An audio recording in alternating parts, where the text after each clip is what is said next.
जय हिंद प्यारे साथियों। रोजगार विद अजय यूट्यूब चैनल पर आप सभी का बहुत बहुत स्वागत है। आज के इस वीडियो में मैं बात करूंगा आपके साथ कि जो एक रेलवे का कर्मचारी होता है ना, उसकी सैलरी स्लिप किस तरीके से तैयार होती है। इतना तो आपको पता होगा कि जितनी भी गवर्नमेंट जॉब होती हैं उसमें सबसे ज़्यादा सैलरी आती है रेलवे के कर्मचारी को, सबसे ज़्यादा फायदे रेलवे के कर्मचारी को। और आपको ये भी पता होगा कि जो रेलवे का कर्मचारी होता है ना, उसका बेसिक पे तो नॉर्मल होता है, लेकिन उसको इतने सारे अलाउंस मिलते हैं जिसकी वजह से ओवरऑल जो उसकी सैलरी है ना, बहुत ज़्यादा हो जाती है। तो मैं आज आपको ऐसी चीज़ें बताऊंगा रेलवे कर्मचारियों को जो सैलरी से मिलती है उसके बारे में, जिनके बारे में शायद आपको पता नहीं होगा। कुछ ऐसे अलाउंस जो सेंट्रल गवर्नमेंट भी देती है, स्टेट गवर्नमेंट भी देती है, रेलवे भी देता है, लेकिन railway central government state government की तुलना में ज़्यादा दे रहा है। साथ ही साथ रेलवे में लगने का एक सबसे अच्छा फ़ायदा, पूरी फैमिली के साथ पूरे इंडिया में कहीं भी ट्रेन में सफ़र करो बिल्कुल फ्री, बिल्कुल चार्ज मुक्त यात्रा। ट्रेन में घूमना हर किसी को पसंद है, बहुत ही सेफ्टी का एक साधन है ट्रेन सफ़र के लिए, बहुत ही अच्छा माध्यम है सफ़र का रेल। बिल्कुल फ्री में घूमो, पूरे जीवन भर फ्री में घूमो, ट्रेन में कोई चार्ज नहीं लगेगा। तो ये तो सबसे अच्छी फैसिलिटी है। बाकी आप यदि बस कंडक्टर हो तो बस कंडक्टर की फैमिली को बस में फ्री अलाउ रखते हैं, रेलवे के कर्मचारियों को रेल में फ्री रखते हैं। बाकी फिर आप चाहे किसी भी पोस्ट में हो, आपको किराया देकर ही बैठना पड़ेगा। तो अब मैं बात करता हूँ कि रेलवे के कर्मचारी की सैलरी स्लिप किस तरीके से तैयार होती है। सबसे पहले हम बात करते हैं बेसिक पे। बेसिक पे नॉर्मली सबका बेसिक पे मिलता है, जो भी एक फिक्स अमाउंट होता है। किसी का 19,900 हो गया, किसी का 25,500 हो गया, किसी का 30,000 हो गया। वो आपकी पोस्ट के अकॉर्डिंग होता है। आपकी यदि लोअर कैटेगरी की जैसे डी ग्रुप की पोस्ट है, आपका बेसिक पे कम रहेगा। आपकी ऑफिसर रैंक की जो पोस्ट है तो आपका बेसिक पे ज़्यादा रहेगा। अब आपकी जो पूरी सैलरी है ना, वो सारा सब कुछ डिपेंड करेगा आपके बेसिक पे के ऊपर। क्योंकि आपको जो डीए मिलेगा, आपको जो एचआरए मिलेगा ना, ये सारा का सारा सब कुछ किस पर मिलेगा, बेसिक पे पर मिलेगा। आपका जितना ज़्यादा बेसिक पे होगा, आपको उतना ही ज़्यादा डीए मिलेगा और उतना ही ज़्यादा एचआरए मिलेगा। तभी तो जिसका कम बेसिक पे होती है उसकी कम सैलरी, जिसका बेसिक पे बहुत ज़्यादा होता है तो उसकी सैलरी और भी ज़्यादा चली जाती है, क्योंकि उसको फिर डीए एचआरए भी बहुत ज़्यादा मिलता है। अब हम बात करते हैं सबसे पहले डीए की, डीएनएस अलाउंस। यदि मैं सेंट्रल गवर्नमेंट के अकॉर्डिंग बात करूं तो फिलहाल में सेंट्रल गवर्नमेंट अपने कर्मचारियों को 38% डीए दे रही है, और उससे पहले दे रही थी 34%। ठीक है, फिलहाल में 38% दे रही है, इससे पहले 34% दे रही थी। रेलवे है जो अपने कर्मचारियों को 38% अभी लागू ही किया है। अभी 38% के अकॉर्डिंग कोई सैलरी नहीं आई सेंट्रल गवर्नमेंट की कर्मचारियों की, अभी अनाउंसमेंट ही हुआ था इस चीज़ को लेकर। अब यदि मैं बात करूं डीए के बारे में कि रेलवे में डीए कैसे मिलता है, देखो रेलवे में फिलहाल में डीए मिल रहा है 31%। कितना मिल रहा है, 31% है फिलहाल रेलवे में डीए। अब ये जो 31% होता है ना, यदि आप किसी अन्य जॉब पर काम करोगे ना, चाहे आप सेंट्रल गवर्नमेंट में हो और फिर चाहे आप स्टेट गवर्नमेंट में हो, आपको जो डी है वो डायरेक्टली बेसिक पे से निकलेगा।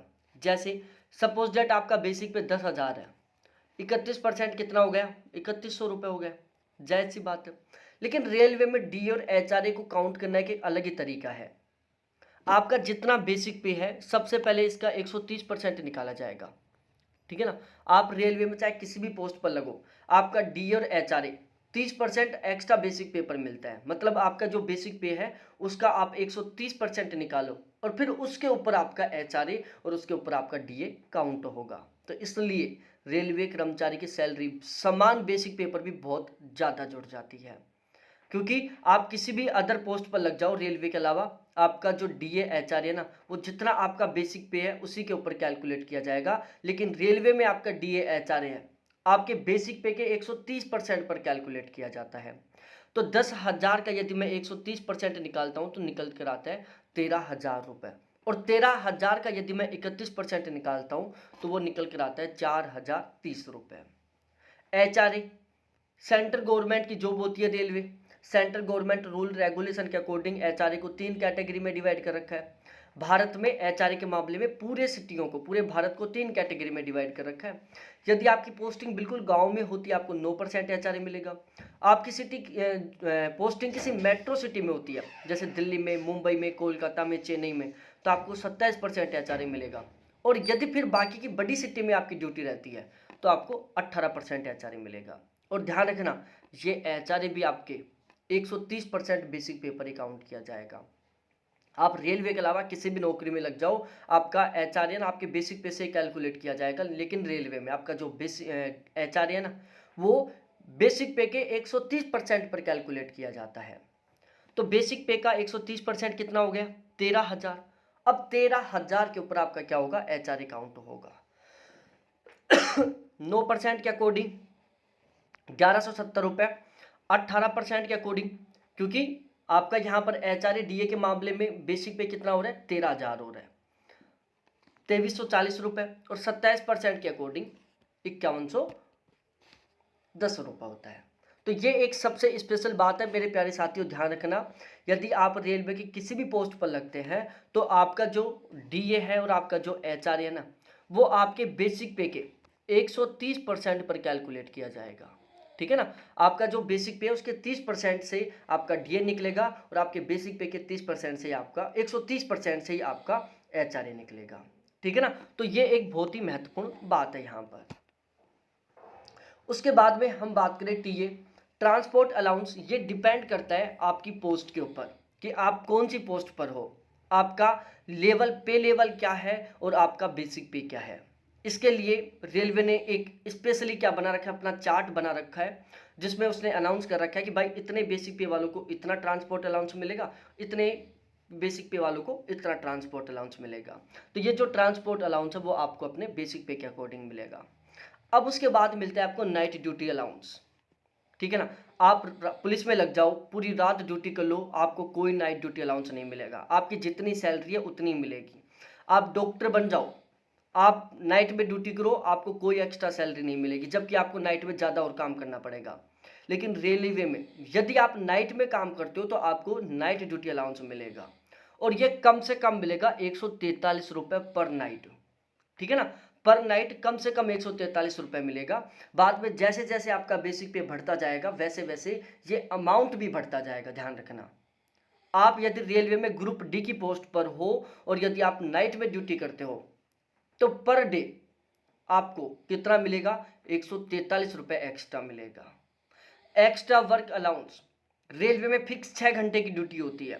ठीक है, असिस्टेंट लोको पायलट की थोड़ा सा ज़्यादा टाइम की ड्यूटी होती है, बाकी जितनी भी पोस्ट है सभी की बिल्कुल 6 घंटे की ड्यूटी होती है। और यदि आप 6 घंटे से एक्स्ट्रा काम करते हो तो आपको जस्ट डबल सैलरी मिलेगी। सपोज डेट मैं आपको समझाता हूँ, यदि आपको नॉर्मल तरीके से 6 घंटे काम करने के 300 रुपये मिल रहे हैं, यदि आप कभी किसी दिन किसी कारणवश आप 12 घंटे काम कर लेते हो तो आपको 600 रुपये मिलेंगे, ये ध्यान रखना। ठीक है, तो यदि आप एक्स्ट्रा 1 मिनट के लिए भी काम करते हो ना तो आपको 1 मिनट का चार्ज कितना मिलेगा? सामान्य टाइम, सामान्य जो ड्यूटी टाइम है उसमें 2 मिनट का इतना रुपया मिलेगा आपको। उसके बाद नेशनल हॉलीडे अलाउंस, यदि किसी दिन गवर्नमेंट छुट्टी है, नेशनल राष्ट्रीय लेवल पर कोई छुट्टी है, ठीक है, राष्ट्रीय स्तर पर कोई छुट्टी है, सभी रेलवे कर्मचारियों की छुट्टी भी नहीं रखी जा सकती कि चलो आज 26 जनवरी है सभी की छुट्टी कर दें, किसी ना किसी को तो काम करना होगा। तो जिसको भी काम करना होगा उसको नेशनल हॉलीडे के नाम से एक्स्ट्रा सैलरी मिलेगी और ये मिनिमम मिलती है 384 रुपये। यदि आप ग्रुप डी में हैं और आप 26 जनवरी, 15 अगस्त या कोई भी राष्ट्रीय छुट्टी है, नेशनल छुट्टी है कोई भी, और उस दिन यदि आप काम करते हो और यदि आप ग्रुप डी में हो तो आपको 384 रुपये पर छुट्टी एक्स्ट्रा मिलेंगे। ठीक है ना, जैसे जैसे आपका बेसिक पे बढ़ता जाएगा इसका भी अमाउंट बढ़ता जाएगा। इसके अलावा रेलवे बहुत सारे और भी अलाउंस देता है, वो डिपेंड करता है कि आप किस पोस्ट पर हो। जैसे आप यदि लोको पायलट हो, टीटी हो, इनको सभी को बहुत सारे एक्स्ट्रा अलाउंस मिलते हैं, वो डिपेंड करता है आपकी पोस्ट के ऊपर। लेकिन ये जो अलाउंस है ना ये तो हर एक रेलवे के कर्मचारी को मिलते हैं। ठीक है ना, हर एक रेलवे के कर्मचारी को। इस तरीके से इनकी ग्रोस सैलरी तैयार होती है, इन सभी को जोड़कर।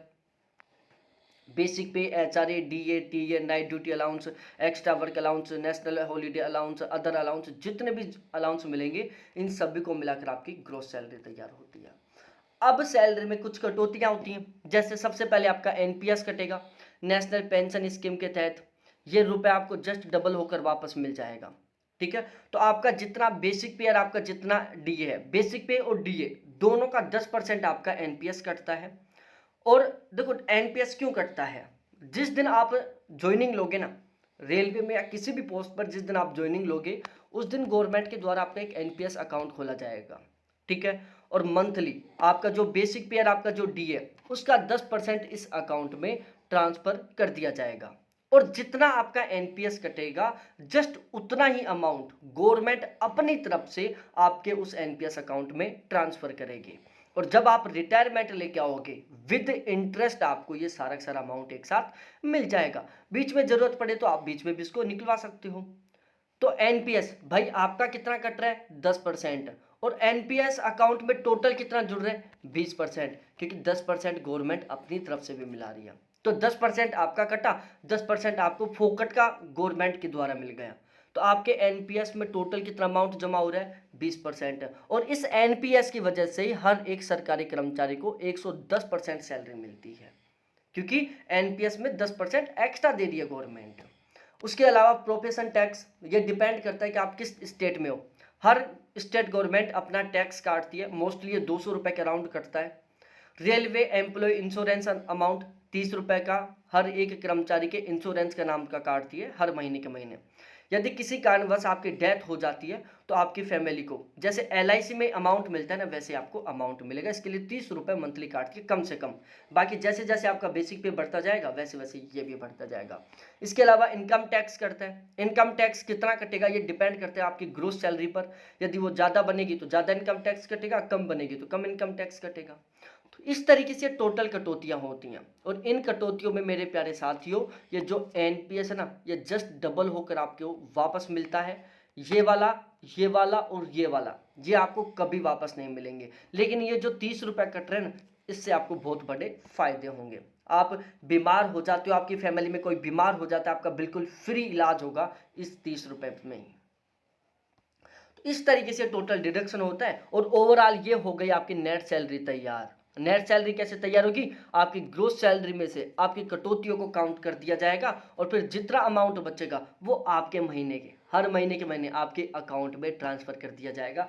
जैसे सुबह उठोगे, मैसेज पढ़ोगे, खुशी की लहर आएगी, पार्टी करने का मूड बनेगा, जबरदस्त तरीके से एंजॉय करने का मूड बनेगा, क्योंकि रुपए आ चुके हैं। और हर किसी का मिशन होता है रुपए कमाना। जितना ज़्यादा अमाउंट देखा जाता है ना, उतनी ज़्यादा खुशी होती है, उतनी ज़्यादा घर वालों को खुशी आती है, उतना ही ज़्यादा मज़ा आता है। सैलरी कमाने पर थोड़ा सा कम मज़ा आता है, ठीक है।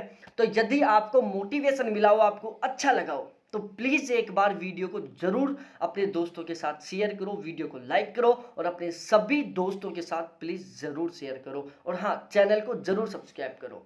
बहुत बहुत धन्यवाद आपको देखने के लिए। थैंक्स बाय मेरे प्यारे साथियों।